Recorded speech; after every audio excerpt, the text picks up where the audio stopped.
j'espère que vous avez passé une très bonne semaine et que vous faites de très très belles choses dans le cloud avec l'IA, l'automatisation. Qu'est-ce que vous pensez de ce décor? Laissez pas me dire. C'est un endroit que je viens souvent pour me reconnecter avec mon âme d'enfance. Oui, oui, oui, oui.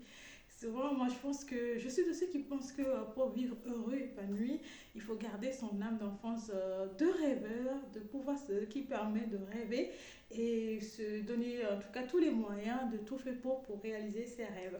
Donc, je viens souvent ici. Ça fait partie de mes passions de décorer des appartements le week-end. Donc, je viens souvent ici quand j'ai envie de me reconnecter avec ce âme et de me retrouver si j'ai des décisions difficiles à prendre pour me raligner par rapport à moi-même, mes objectifs et la vie que j'ai envie de construire. Voilà, bon, maintenant qu'on a fini ces quelques secondes de psychologie à deux balles de Miss Etonam, est-ce que tu peux nous dire de quoi on va parler aujourd'hui? Tu t'entends, je sais que tu l'as dit. Et pas comme ça peut-être, mais bon, c'est ce que tu penses. Donc, c'est la première fois que vous découvrez cette merveilleuse chaîne et cette merveilleuse créature Miss Etonam, on parle ici du cloud, de l'IA, des défis de demain, des défis de demain et surtout, à quoi va ressembler l'infra de demain avec l'IA, le cloud et l'automatisation. Aujourd'hui, j'aimerais aborder un sujet qui va peut-être un peu fâcher aussi, sinon aller toucher ces temps dans leur réalité, de ce qu'ils vivent. S'il y a une chose que l'IA a permis de faire, en tout cas dans le système infrastructure réseau, c'est de pouvoir déployer rapidement, automatiser les tâches répétitives d'administration, de gestion des infrastructures. Et ça, c'est une très très belle chose, on va dire. En tout cas, ça soulage du burn-out et tout ce que c'est que les incidents, les troubleshooting qui noient des fois les équipes. Mais il y a également un problème ou sinon on va dire un inconvénient qui vient avec. Oui, oui, oui, oui. Comme dit quelqu'un, il n'y a jamais d'avantage sans inconvénients. Donc, il faut toujours regarder quelle est la fâche cachée de la chose. Oui, oui, oui, ça vient avec un problème caché qui n'est pas forcément vu par la plupart des DSI, en tout cas pas pour l'instant, ou sinon bien traité.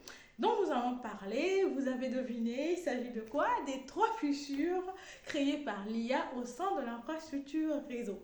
Et oui, vous allez me dire, mais sur quoi se permet-elle encore de nous dire, de nous sortir ces idéologies à deux balles peut-être? Mais c'est vrai les amis, attendez jusqu'à la fin, vous verrez si j'ai raison ou pas. Donc la première fissure dont j'ai envie de parler, c'est celle des backups. Oui, vous avez deviné qu'aujourd'hui, grâce à l'IA, toutes les équipes se sont lancées dans des grands projets innovants de l'IA. Et bien sûr, il y en a qui comprennent ce qu'ils font, il y en a qui n'ont aucune idée du tout de ce qu'ils font, mais tout le monde s'amuse et c'est ça le plus important. Donc, ils ont aujourd'hui plein de backups, plein de bases de données plutôt, et je dirais même de gigantesques hubs de données. Et bien sûr, on a des équipes infra qui n'arrivent pas à suivre le rythme et qui ont du mal, en tout cas, à penser une stratégie de sécurité et adaptée, orientée, solutions, comme j'ai l'habitude de dire, qui sont restées figées dans la sécurité traditionnelle avec des politiques, des contraintes, des scans et autres, et tout ce qui va avec, sans forcément standardiser de manière personnalisée tous ces problématiques qui viennent avec ces nouveaux infra ou ces nouveaux équipements qu'on peut connecter. Donc, on se retrouve avec plein de backups qui ne sont pas forcément bien sécurisés et nos amis les hackers ont compris cela.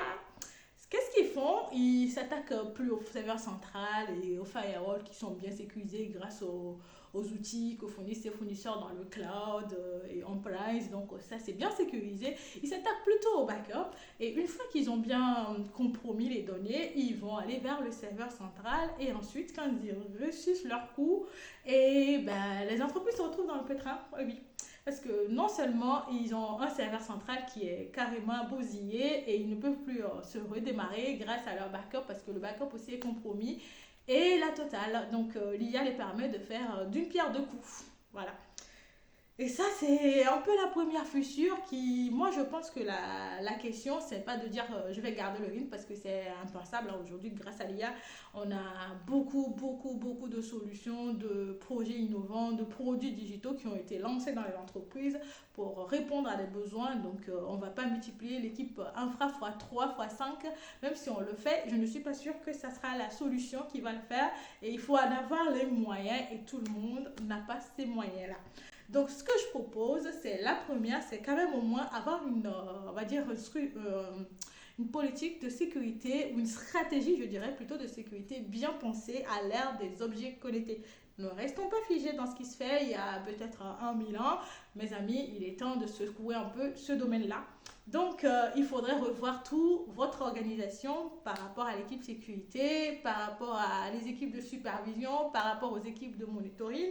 Et aussi, ma solution préférée que je n'arrête pas de chanter dans vos oreilles, les agents, les amis, oui. Si vous n'avez pas les moyens d'avoir ce qu'il faut comme collaborateur, n'hésitez pas à vous aider avec les agents pour pouvoir au moins gérer. Moi, j'ai une solution Azure Agent qui permet de configurer les droits, les accès des collaborateurs en fonction des profils. Par exemple, je prends un profil simple qui est un utilisateur, il lui donne les droits qu'il faut. Et si c'est un consultant de la sécurité, il donne les droits qu'il faut. Donc, n'hésitez pas à vous aider de ces agents que met à disposition nos fournisseurs cloud, Azure, AWS, Google Cloud, pour pouvoir sécuriser et penser votre stratégie de sécurité concernant cette fissure-là qui devient, on va dire, un moyen pour les hackers de vous atteindre.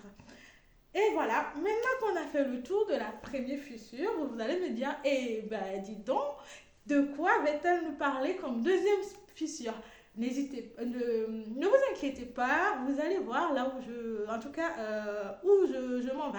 Vous allez comprendre et petit à petit, vous allez me donner raison peut-être ou pas. En tout cas, n'hésitez pas à le dire dans les commentaires et poser les questions si j'ai des points que j'ai développés qui ne vous conviennent pas ou que vous ne comprenez pas clairement.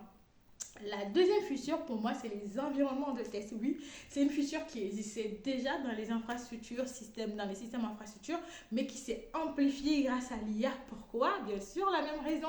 Parce qu'aujourd'hui, tout le monde peut lancer ses projets, les équipes métiers peuvent concevoir leurs propres produits digitaux et donc on se retrouve avec plein d'environnements de test négligés. Rien n'est mis en place pour restreindre les accès, rien n'est mis en place pour superviser, monitorer. Et comme d'habitude, les entreprises qui ont gardé leur ancienne organisation sont à la ramasse et nos amis les hackers se régalent confortablement parce qu'ils se retrouvent avec des environnements de test très vulnérables, donc facile pour eux de les atteindre et pouvoir récupérer les infos, les données importantes pour aller attaquer le central. C'est ça la stratégie de nos hackers. Ils ont compris aujourd'hui que beaucoup d'entreprises mettent beaucoup d'énergie sur les serveurs, les backups, les proxys, les firewalls qui sont un peu le cœur, le central de l'infra et négligent les tout autour alors qu'on est vraiment sur l'IA qui permet à nos hackers de pouvoir d'avoir une capacité, une intensité de frappe quadruplée, je dirais, même pas doublée mais quadruplée. Et du coup, il faut faire attention. Donc, ce que je conseille sur cette partie-là aussi, c'est de restreindre les accès de vos environnements de test. Tout le monde n'est pas obligé d'avoir accès aux environnements de test. Donc, soyez quand même un peu prudent. Restreindre les accès aux bonnes personnes. Et aidez-vous des agents. Comme j'ai l'habitude de le dire, si vous n'avez pas la possibilité d'avoir des agents, restreindre les accès. Je pense que déjà, ça sera un pas vers la solution. Et n'hésitez pas à me dire qu'est-ce que vous avez mis en place si vous êtes déjà confronté à ce genre de fissure ou de problème, je dirais. Donc voilà, nous avons fait le tour des deux principaux futurs. La première qui est les backups, la deuxième les environnements de test. Et c'est quoi la troisième selon vous? Et la connectivité locale. Et oui, que vous le voulez ou pas, les amis, on est entré dans l'ère de l'objet connecté. Vous avez votre voisin qui va porter les lunettes connectées de Meta, qui va collecter vos données, ceux de votre immeuble et de votre entourage, que vous soyez pour contre ou pas, ça va se faire les amis. Vous avez votre ordinateur avec ChatGPT, Gemini installé, qui vous écoute tranquillement, silencieusement, mais qui prend vos données petit à petit. Donc, on se retrouve forcé dans une ère d'objets connectés amplifiés, je dirais, parce que c'était déjà le cas, mais là, ça s'est amplifié grâce à l'IA. Et du coup, ne pas voir ces connectivités, ces objets qui sont connectés en local avant d'aller penser à une stratégie pour vos serveurs principaux et vos proxys, vos firewalls. C'est vraiment une stratégie, je dirais, à la ramasse parce que ça ne va pas vous aider. Et beaucoup d'entreprises aujourd'hui ont concentré énormément d'énergie, de stratégie, de protection sur on va dire, ces éléments cœur du réseau et ont oublié la connectivité locale et qui aujourd'hui est la faille principale que utilisent les hackers parce que c'est plus facile de pouvoir aller choper les données en local et après pouvoir les utiliser pour faire attaquer la partie cœur du réseau. Et pour ça, je dirais que vous voyez la solution déjà, les amis. La solution, c'est de revoir votre organisation. Bah oui, et la sécurité il y a peut-être un siècle n'est plus possible. Il faut suivre le rythme et on a une capacité qui est quadruplée ou je dirais même fois 8 comme on le dit. Je sais pas, dites-moi. Et aujourd'hui, on a des équipes qui ont beaucoup d'équipements et qui peuvent connecter beaucoup d'outils, d'équipements, des gadgets pour leur travail, pour leur métier pour apporter de la valeur ajoutée à l'entreprise. Donc, pourquoi ne pas revoir votre équipe de supervision, votre équipe de monitoring, votre équipe de sécurité et réorganiser carrément votre façon de procéder en termes de sécurité et en termes de monitoring, en termes de supervision, parce que vous n'allez pas pouvoir tenir en faisant comme si rien n'était à l'ère de l'IA. Malheureusement, les hackers, eux, ils sont conscients. Si vous ne voulez pas prendre les bonnes décisions, revoir votre organisation, réaménager les choses en fonction de l'IA et de la nouvelle stratégie de sécurité que vont vous proposer bien sûr avec l'aide de vos fournisseurs et vos partenaires d'infra-réseau.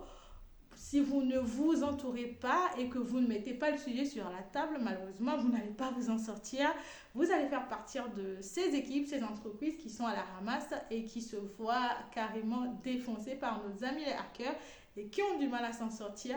Donc, vous l'avez compris, les 3 fissures, c'est la première, ce sont les backups. La deuxième, les environnements de test. La troisième, la connectivité locale. Et pour moi, je dirais, le mot d'ordre, c'est de revoir sa stratégie de sécurité parce que ça commence par là et ensuite voir comment pouvoir aider les équipes avec les agents parce qu'aujourd'hui on n'est plus à l'époque où il faut dire je n'ai pas de ressources, je n'ai pas assez d'équipes, j'ai qu'une petite équipe plutôt, je ne pourrai pas m'en sortir. Donc pensez à vous faire aider, pensez à renforcer vos équipes parce que oui, la capacité d'objet à connecter a doublé, a même quadruplé. Donc vous n'allez pas pouvoir faire semblant de tenir le rythme.